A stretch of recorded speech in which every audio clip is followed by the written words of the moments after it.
মাধবপুর সোনারঘাট নির্বাচন পরিদর্শন করা আজকে গিয়েছিলাম। তো নির্বাচনে যাওয়ার পরে আমি সর্বপ্রথম যাই সোনারঘাট সরকারি প্রাথমিক বিদ্যালয়, সোনারঘাট বাজারে যে স্কুলটা, ওখানে যাওয়ার পরে দেখলাম এজেন্ট নাই। ঘটনা কি, কারণ আমাদের এজেন্টদেরকে ওরা মেরে বের করে দিয়েছে। প্রথমত সকাল 7টা থেকে শুরু করে 12টা পর্যন্ত কোনো কেন্দ্রে তাহির সাহেবের কোনো এজেন্টে ঢুকতে দেওয়া হয় নাই। তারপরে যাদেরকে তাহির সাহেব গিয়ে দেখছেন যে বিশৃঙ্খলা, তাহির সাহেব যে কোনোভাবে সমাধানের মাধ্যমে তার এজেন্টদেরকে ঢোকার ব্যবস্থা করে দিয়েছেন। তারপর কি হয়েছে, কোন এজেন্টদেরকে বই দেখিয়ে এবং মারধর করে বের করে দেওয়া হচ্ছে। একটা নমুনা আপনাদেরকে যদি আমি দেখাই, দেখেন এই বিষয়টাকে আপনারা দেখেন।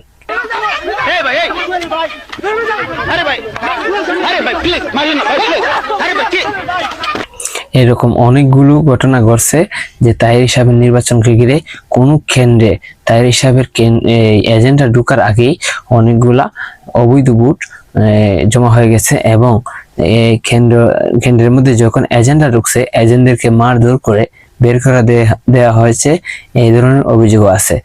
এই নির্বাচনকে আমরা কোনোভাবে সুস্থ বলতে পারি না, এই নির্বাচনকে আমরা বয়কট করলাম।